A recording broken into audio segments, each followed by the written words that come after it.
Hello, welcome back to Dragon Quest IV, Chapters of the Chosen. Last time we made it through the final dungeon and beat up a bunch of mini-bosses. Not necessarily in that order. This time, we're tackling the final boss. Hey, big gold guy up there, have you seen Psaro? I don't see him anywhere. Ah, well. Yep, it's me. Bet you're wondering how I got like this. Evolution. Well, so am I. I don't remember. Yeah, I might have mentioned this before, but when they say evolution, they mean metamorphosis, which is a recurring problem in English translations of Japanese things. It was a bit of a disappointment for our final boss, huh? We already fought this guy. Yeah, so, clearly this is just gonna be an exact repeat of that battle. Yep. Anyways, I brought Kirill and Mina here. Mina's gonna put up Enceladal. Kirill's going to throw up some debuffs. And that should really cripple his damage output. The problem is we've also crippled our damage output because we have both of our healers here. Yeah. Now this is what makes this final boss so much fun to play and maybe might make it irritating to watch, is that you're very highly incentivized to constantly swap out characters. Like now that Enceladal is up, we'll get Mina out of here. And we'll get Maya in instead. Maya knows Sap as well as Kafrizzle, so she can boost everybody else's damage output by lowering Psaro's. And then do some damage on her own. But also, I haven't had a chance to show off Puff. Maya's a dragon now. This was not the best time to show off Puff, but I wanted to show it off. So long, nerd. They did not. Unfortunately, it doesn't transform her profile picture up there into a purple dragon. If only. I think there are instances where you actually get to see Maya as a dragon, but it's just like it's just a Toriyama ass dragon that's purple. I mean, I'm down with that. Toriyama draws some pretty good dragons.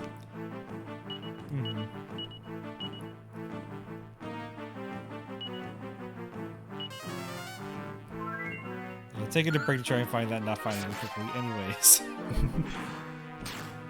So Psaro's not, you know, particularly threatening here. I might have accidentally added like 5 minutes to this fight by you showing off Puff. If Maya was sapping and frizzling, I think we'd be doing a lot more damage, but it's not like we were in danger, really. Everything's going very fine so far.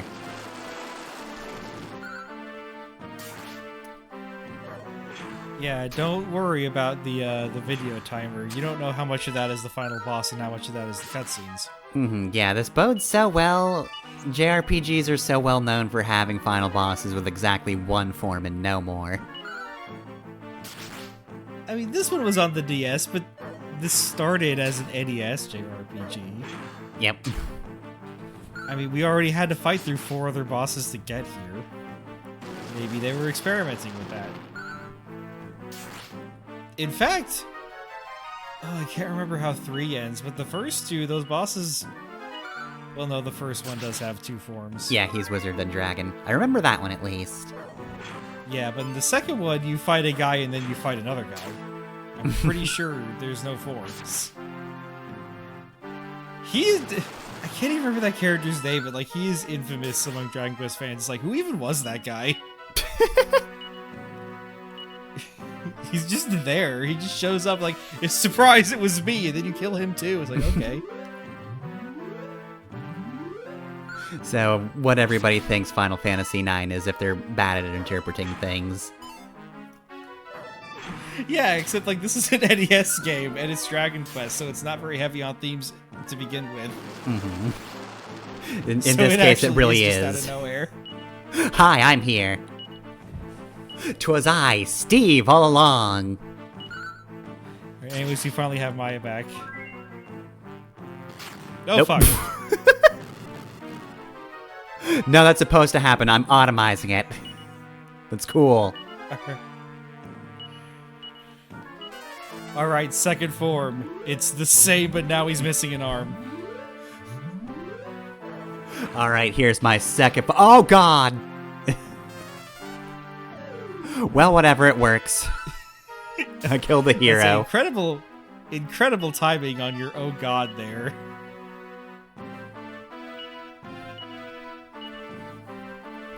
So yeah, now he can start doing desperate attacks, which despite having like 6 layers of kabuff up, still killed us in one hit.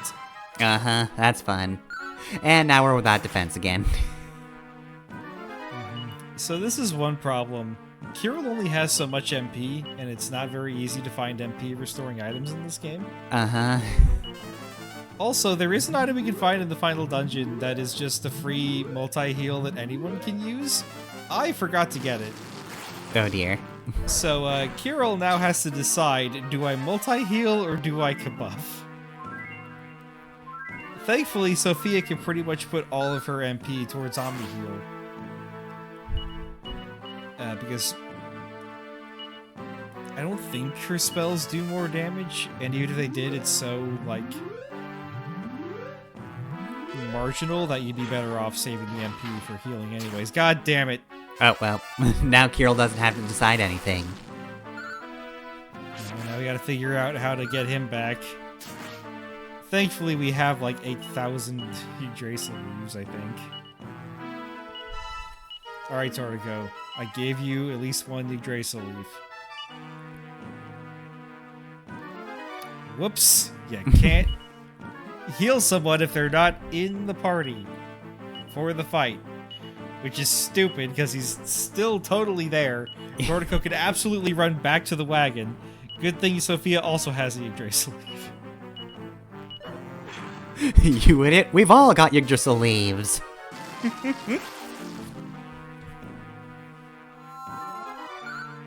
Oh god, I've seen death. Again. Thankfully, because the revival items are rare, they're also very powerful. Mm-hmm.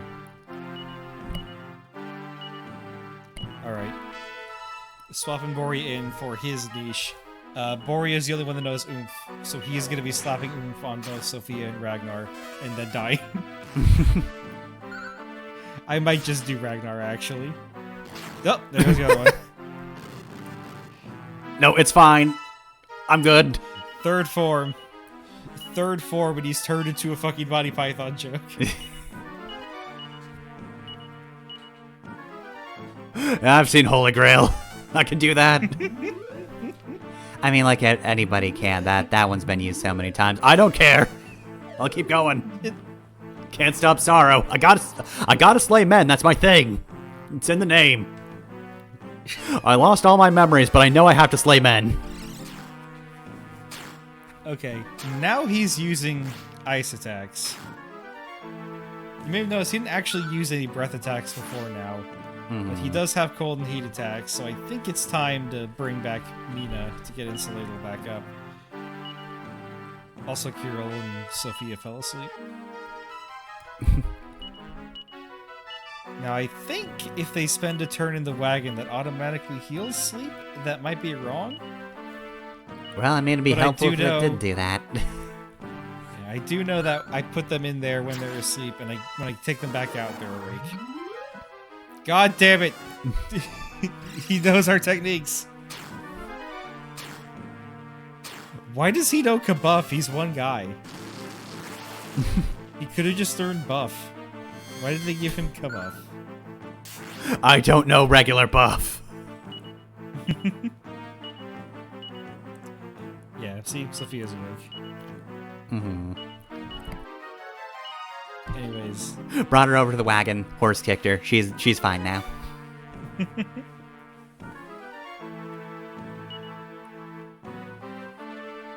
trying to figure out what to do with Mina.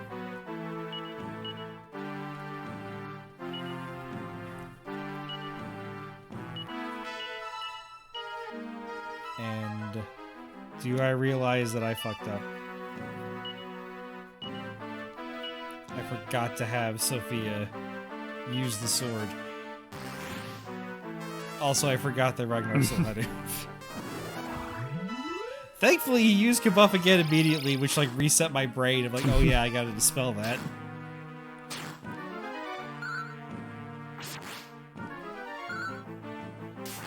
Yeah, if Ragnar's only doing 120 damage, you know he's got high defense. Oomph Ragnar is doing 120 damage. Mm-hmm.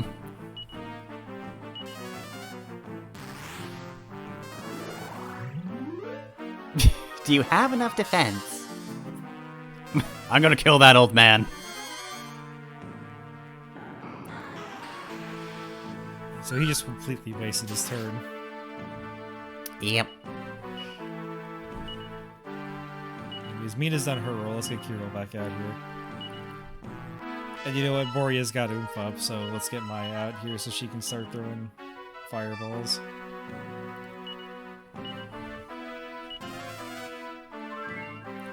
Let's just top up everybody's health because I'm getting a little nervous. This is the final boss. You never know when he's just going to do an entire health bar. Mm-hmm. He has before, and he probably will again. Sleep, that's not good.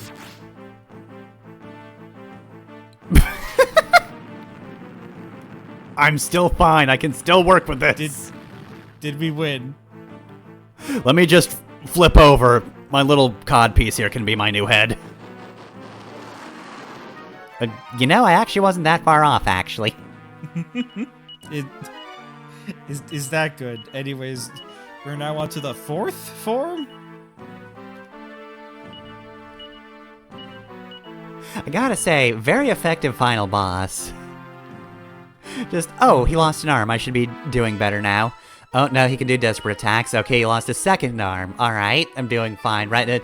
Nope, okay, he lost his head. Is it done? No, it's not.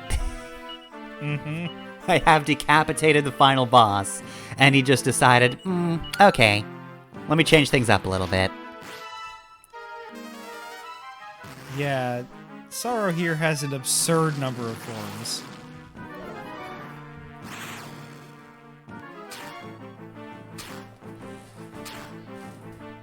Thank you, Miss Ladle. Uh-oh. I'm clearing my mind. I'm finding my inner peace. Thankfully, these are separate forms. They have their separate health bars. He's not going to, like, regenerate damage we did when we took off his head. He's not gonna regenerate his head. That would be so irritating.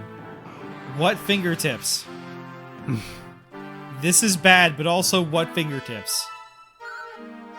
The ones that are his eyes now, I guess?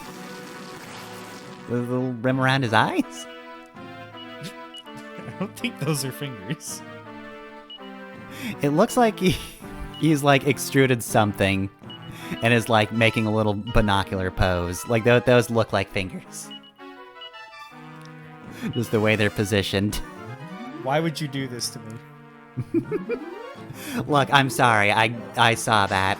Despite the fact that he lost his arms, I'm still just picturing it as he's got new arms. And he's just kind of looking at you like that.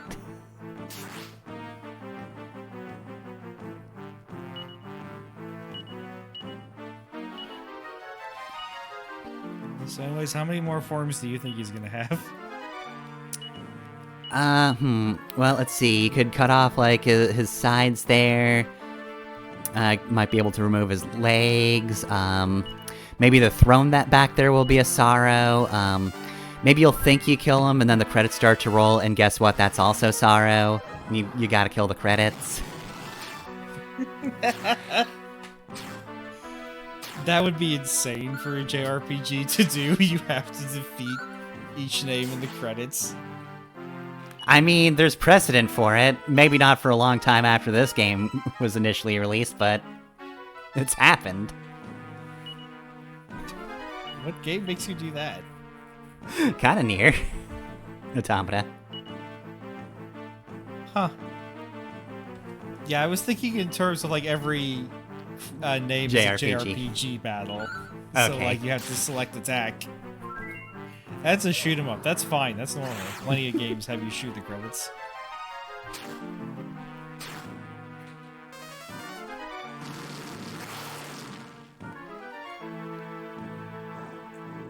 Oh no! This pits smell terrible, and they grow out another arm. Yep. Okay, now that I know what Therefore- those arms look like, at least these can look more like eyes to me. Mhm. Or does he? Nah, just it still have looks like he's got arms? 4 arms. Oh, you're on the 5th form. Okay, maybe he'll regrow a new head.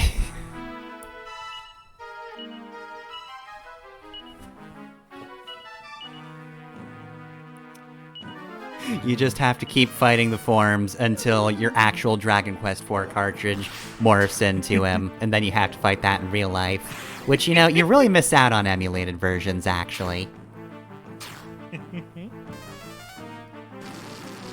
Programmers just can't figure out how to make your emulator do that. But I do like that this is only Dragon Quest IV. We're still on the NES, and they're already doing, like, insane shit like this. Mm-hmm. Obviously, on the NES, these sprites weren't animated. He just would, like, flicker, and then his sprite would be missing an arm. Yeah. It'd flicker, and then you decapitated him. It's like, cool, I won the game. No, I didn't. Never mind.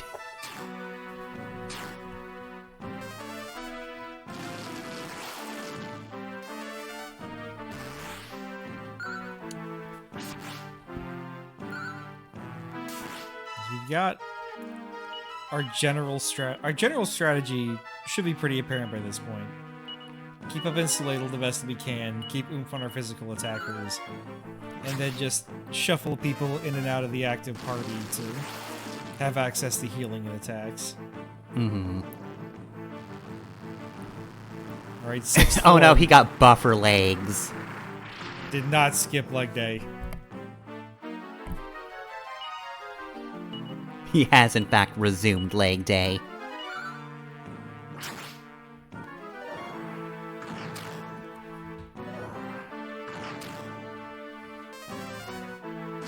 There's one benefit of having Toriyama as the character designer is that the final bosses in Dragon Quest rarely go the Final Fantasy route of turning into pretty boys. Masses of towards weird the end. things. Well, that.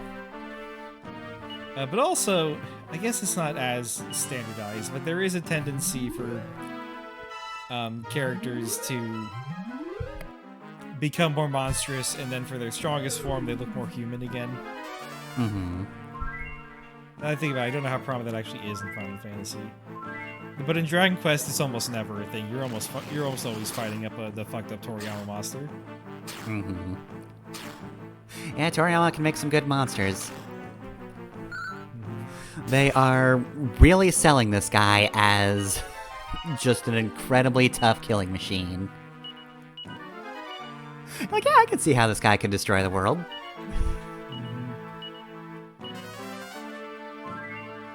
Once you can get decapitated and still keep going, that's typically when you're seen as a pretty big threat. Mm-hmm.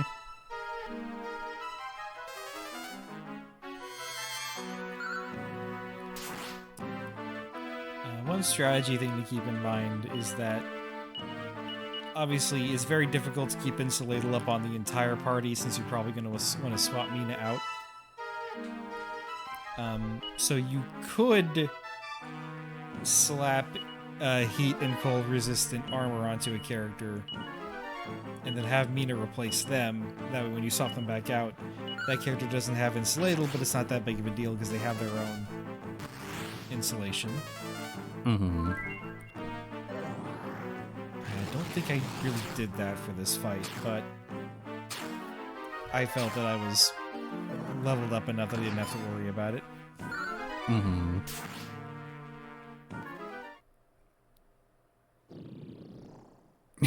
And now to ascend.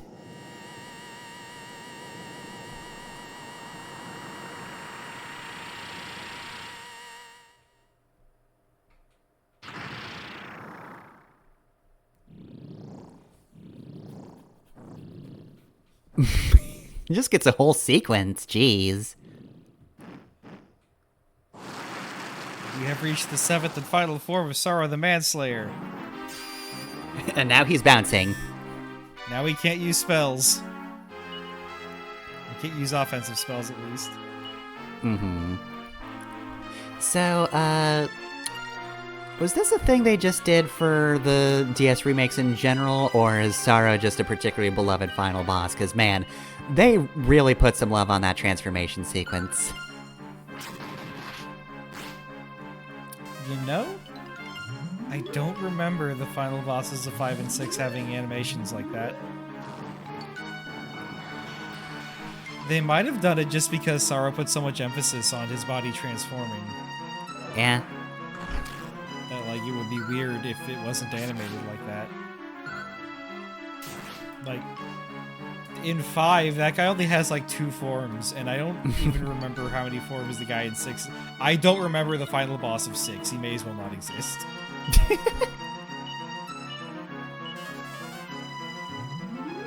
Seven, I remember, because he's actually pretty interesting, and then I haven't played 8 yet. Mm-hmm. But yeah, I could see Psaro just being, like, a memorable final boss, because, I mean, even the NES version, without all that fancy camera angles and animation, is pretty memorable on its own. 7 forms for a final boss is still wild. Mm-hmm. Like, I know Like- one of the Wild Arms games is pretty egregious about final bosses. I know only through, you know, rumor of it. People grumbling about that. I think it was 3? I was going to bring up the Final Fantasy VII Remake has multiple phases for its final fight. But the final boss only really has 1 form. Maybe 2 forms, if you, depending on how you count it.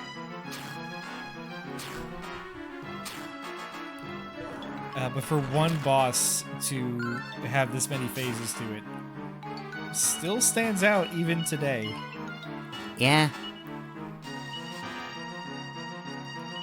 And you know, going back to Toriyama monster design, this is a pretty good Toriyama monster design. Yeah, he's known for his little guys, I think. But he can do, like, some fucked up scary things, too. Mm-hmm. When we were kids, my brother saw Frieza for 10 seconds and had nightmares that night about him. I don't remember which form. I want to say it was the 3rd form because that's the most fucked up looking.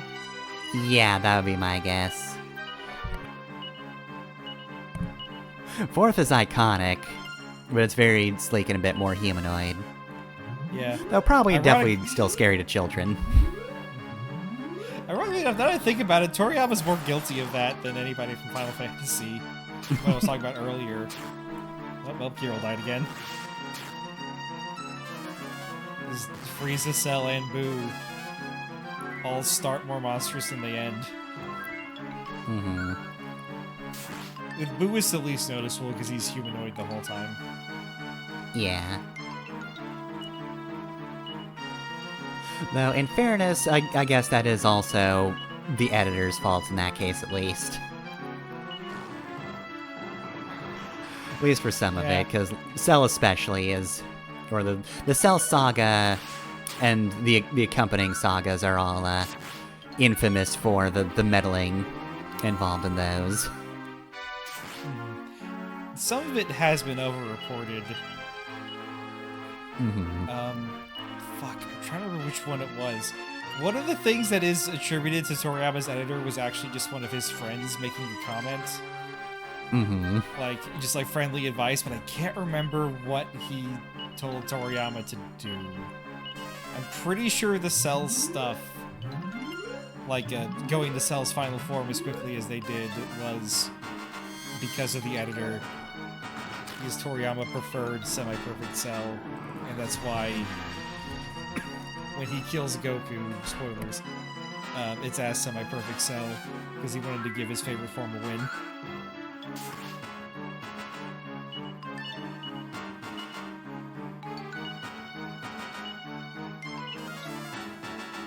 Yeah, sometimes, unfortunately, the internet can be bad. It can hold a lot of correct information, but you know, sometimes, classic lies just kinda keep going. Yeah, while we're at it, Still- Toriyama did not want to end the series after the Frieza saga or the Cell saga, no matter how much you think it looks like it's wrapping things up. Mm-hmm. The only time he's ever said that he felt like ending it was after either the peel-off arc or the first tournament. Because it was just like a silly gag manga that he was doing after Dr. Slump, because how the fuck do you follow up Dr. Slump? You know, considering, it might not have had the same reach to an American audience, but yeah, considering that, he had to follow up Dr. Slump, I'd say he did pretty well. Mm-hmm.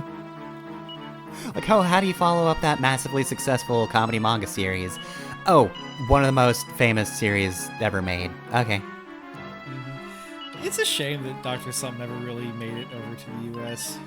There Yeah, were I've read attempts. some of the earlier stuff, but yeah, like, there's not a lot of good full translations of the series. I don't even know what state the anime is in, I've only really read some of the manga. I know there's like a failed dub from Harmony Gold that also has a failed Dragon Ball dub where Goku is called Zero. Oh god, that one. And Korin is credited as Whiskers the Wonder Cat. Anyways, the final boss is Okay. done. That's a So much. one downside of Dragon Quest fights. They just kind of end.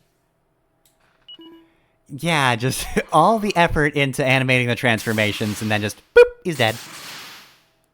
I mean, he gets to explode here at least, but still.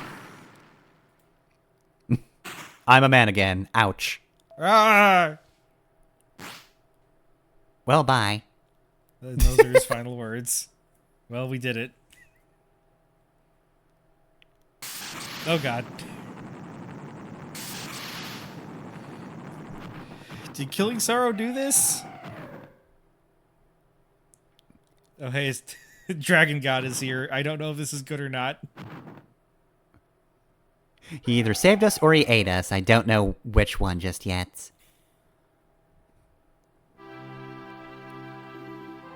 Yeah, we know. Yeah, We've met we know, you. we met you.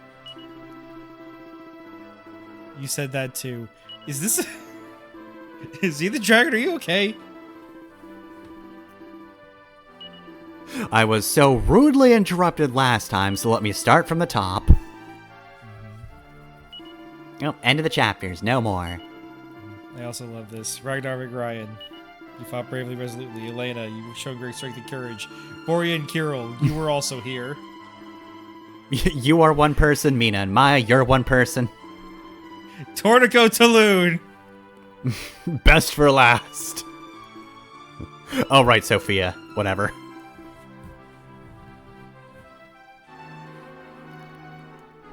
He's just very much like a lady. You showed great strength. Boria and Kirill, you helped Elena.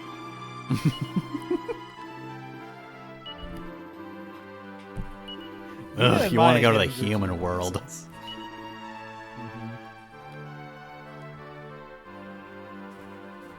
I'll be honest, I lost track of who was in my party for the final part because you're just swapping out so many people. Like, all I knew was that Tornico was not here. Tornico Taloon was at the horse in case we needed to leave quickly. And in the end, we got rescued by Dragon God anyway. The Drace will do, if I remember correctly, revise multiple characters, and I was never at a part where I had multiple characters down. That's what Tornico is best at. Mm-hmm. If 3 of your guys get knocked out, you swap in your living guy for Tornico. He revives everyone, tanks the hits because he has so much HP, and then you're back up and running. Mm-hmm. And if you want to RNG fish, then maybe you could just have a bunch of merchants trample Psaro the Manslayer. Yeah, if that happens, that's amazing, but... Somebody had to have done fan art of that, right? I hope probably. so. Good luck finding it, though.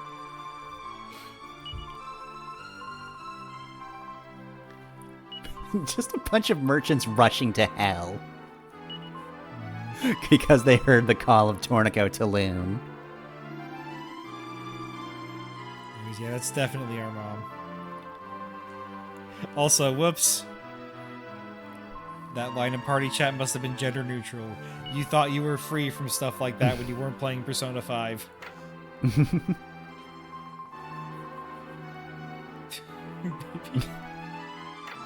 What the fuck?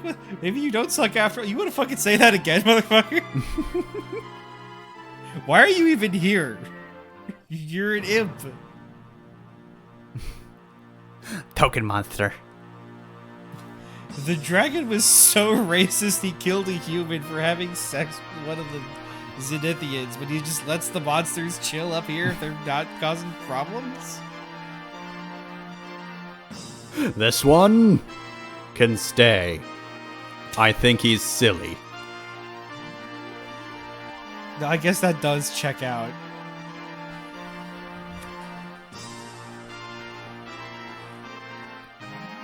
Alright, yep, that's Castle.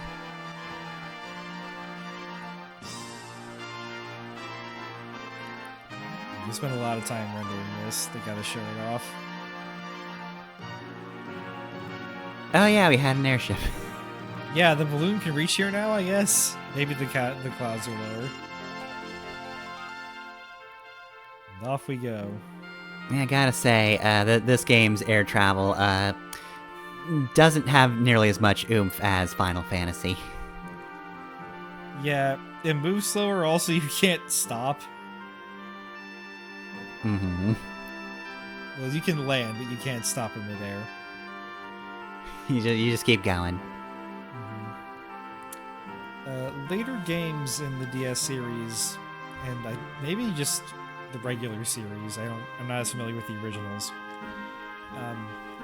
But they do have sort of an Earthbound-esque epilogue where you can walk around and talk to various characters in various places. Still repairing that hole in her wall. It will never be fixed. It works a little differently because, like, your air transportation will just take you to a place and you can talk to people on that screen. And then when you leave, it takes you to the next place. But here you don't even get that. You just get a series of quick scenes to show everybody going home. Mm-hmm.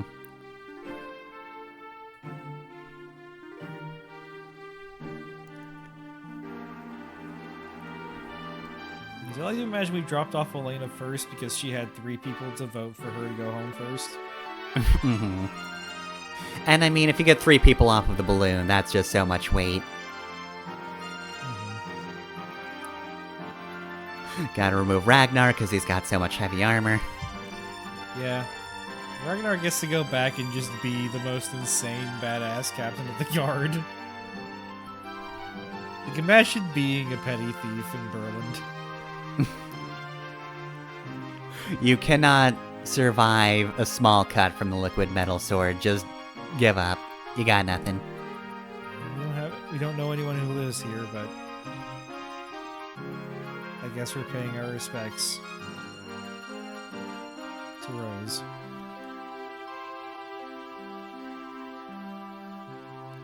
I don't know if I want to think of the concept of a slime morning. Slimes are meant to be happy, that's it. I'm just fucking thinking of King Oger. The Deathly Rock's little spider leaves that bouquet. Made me scream. Also, this is strange. Animation! Really got some bounce on those sprites. Torgo Saloon gets animated.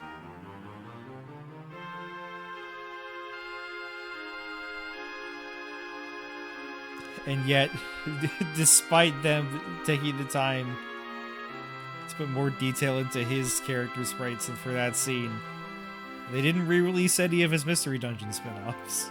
They don't capitalize on it. You want to play those? You go back to the PS1. Or the Super Nintendo if you're really old school about it. Oh, I didn't know there were any that were that old. They started on the Super Nintendo.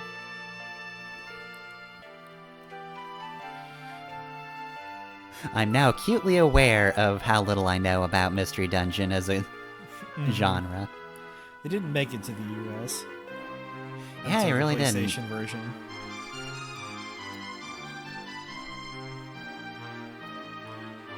God, I feel like the earliest one I know about is the Pokemon Mystery Dungeons, jeez. That, I think, like, blew the lid off. Yeah, Like, that at that point, you finally brought it to the States.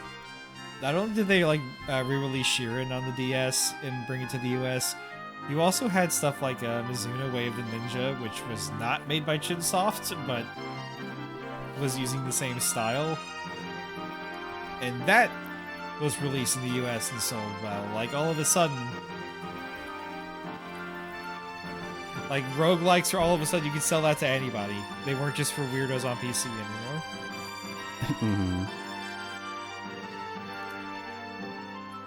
What's left to Sophia? Alright, back home. For a certain definition of home.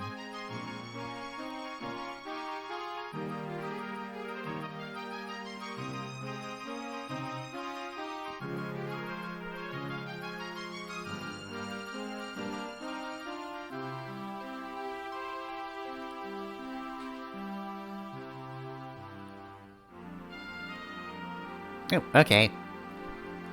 Well, thank you, The Earth, for casting Zing, finally. Maybe the Zenith Dragon did that? Sorry I incinerated your dad, I brought your girlfriend back to life. Also, your That- friends are very quick. Yeah. And that was the original version. Well, no, the original story for Dragon Quest IV. There's more content to come. It was added for the PlayStation release and retained for the DS release. But for now, what did you think of this game, Pfeffer? I think it's pretty good. I think I said it very early on. It is kind of just the quintessential RPG. A lot of things are taking very clearly inspiration from it, and it's kind of just a solid example of just a nice world journey. Simple on the story, but definitely very charming. Yeah, this is a very good starter JRPG if you want to get a feel for how gameplay works in them. But for, like, I hate to say this, but real JRPGs, like, not the games that try to hide the fact that they are a JRPG. Like, playing this won't help you with active time battles, but it does help you get an idea of what you should be looking for. Also, I just like the fact that, you know, stat boosts are meaningful in this game.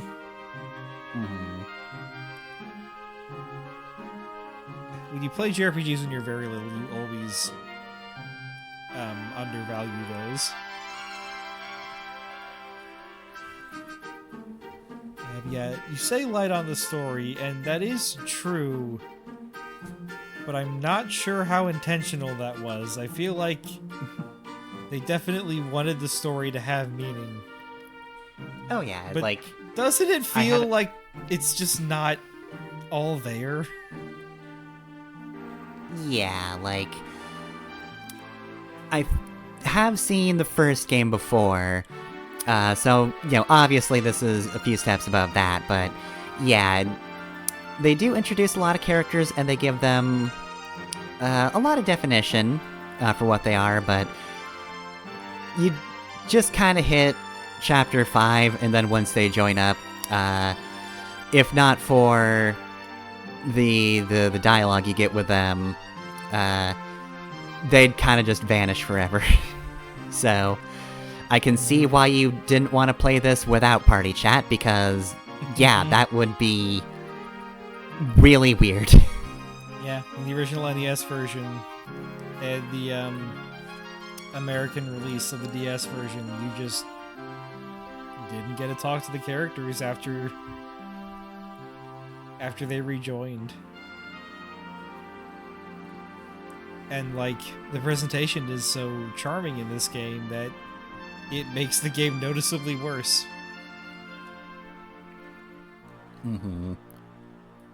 Yeah, I'm on talking NES to at you, least. Jin Kimura I- and Honeywood. Your decisions to not include the party chat was a bad idea.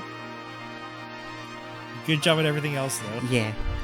hmm Yeah, like, on NES at least, it's a case of, like, they probably did expect you to use your imagination a lot more. And like, what the fuck did you expect? hmm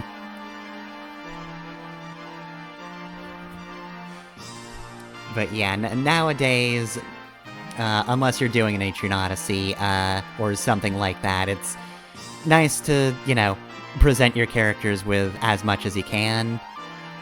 And like, all we had was party chat, and I feel like that added enough. And they were just, like, tiny lines of dialogue that you could do every time you got to a new place. So it's not like it was... I mean, I guess in the end it is kind of a huge amount of text, but for a per-area basis, it's pretty minimal. It's a huge amount of text in the game, but you're not going to see all of it. Yeah. It's not like they're adding big cutscenes at the start of each area with, long bits of dialogue. It's just tiny little things, and it's nice. And I think that's enough, at least. This is not a Tales game. You don't get voice-acted little cutscenes. But yeah, this game does need an anime to fully flesh out the characters, I think. But yes, when I mentioned there are parts that are missing, you might have noticed I didn't revisit the racism thing. The game is over. They just kind of raised that question, and then... Bye. And then you kill the CEO of racism, and then you have to kill Psaro anyways. It's very much a case of, like, why did you bother? Like, ordinarily, I would encourage creatives to do that rather than not do that, but you just kind of like, hey, racism exists. Thanks? And honestly, the way this is written, I don't think this is fair, but you can make the argument that the game is saying that trying to stand up to racism and put an end to it is the bad thing to do, because Psaro did that and we killed him for it. Granted, Ahmad is treated as worse, and he was the one deliberately stoking misunderstandings, hatred, and racism. Which is why I say it's, unfair to argue that. But still, game doesn't feel like it really told the story it wanted to tell. Which is why I'm so baffled at all the people who look at the content added for the PlayStation version and think that it ruins the game's story. First of all, this was an NES game. It didn't have a story. They were very limited in how much text they had. But we'll get into more detail on what I'm talking about next time.